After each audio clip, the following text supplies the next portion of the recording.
This is a presentation about the Performance Audit Report, Security of Critical Water Infrastructure, Report 19 for financial year 2016-17. Please note this is a summary of the report to Parliament. The full report can be read on our website.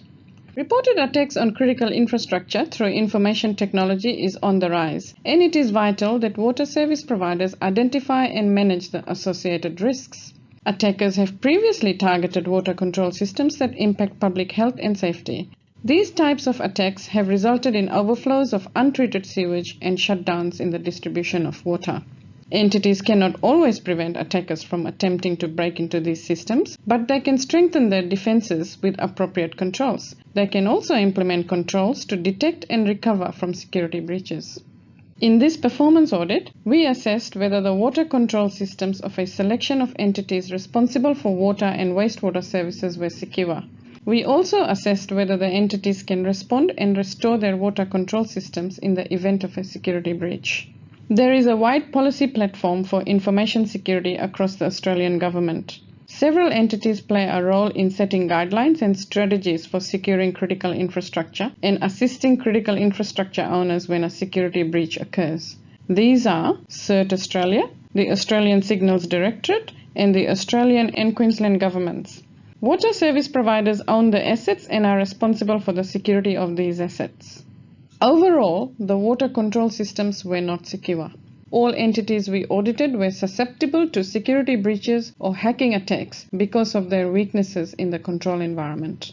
All entities we audited could respond to information security incidents if they detected them, but they were not well prepared for attacks that can affect multiple systems at the same time. This type of attack could disrupt services that rely on the entity's information technology. We acknowledge the work that critical infrastructure owners have undertaken since our audit to mitigate the risk of security incidents on their water control systems and to minimize the impact of such events. The Australian government has guidance on how to protect critical infrastructure systems, but there is no central Queensland government agency responsible for supporting the owners of critical water infrastructure to assess and implement the national security standards. Entities we audited were either not aware of or were not implementing key aspects of the national guidelines for securing water control systems. In addition, they did not have robust processes to identify and mitigate information technology risks. As a result, these entities did not develop security plans for the water control systems. Also, they did not have comprehensive programs to educate their staff about challenging physical intruders in offices. Entities undertook penetration tests and security reviews, but did not promptly address key issues raised within those reviews. Entities must respond quickly and efficiently in the event of a security breach to minimize the amount of damage to critical water services. Entities we audited have processes to control and regularly test drinking water quality. This means that they can detect and start responding to water quality issues within a reasonable time frame. However, their disaster recovery planning for water control systems fell short of providing assurance that they can recover the systems in a timely manner. The entities have reported that they could run their smaller plants or parts of their larger water and wastewater plants manually, but only one entity has documented the manual procedures. And not all entities conduct regular competency training for site staff to run the plants manually.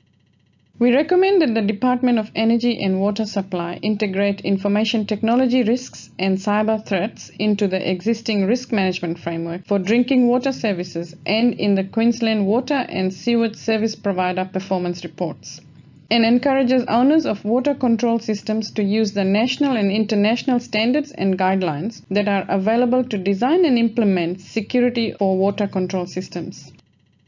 We recommend that entities we audited improve oversight and monitoring of information technology risks and cyber threats to water control systems by assigning responsibilities and maintaining a complete list of control system assets, implementing security plans, using a phased approach to implement the Essential 8 controls, and monitoring the strength of security controls. We also recommend they establish enterprise-wide incident response plans and update their business continuity and disaster recovery processes to include consideration of the impact of multiple system failures. Thank you for listening. We trust this presentation has been of value. For more information on the issues, opportunities, and recommendations highlighted in this summary presentation, please see the full report on our website at qio.qld.gov.au.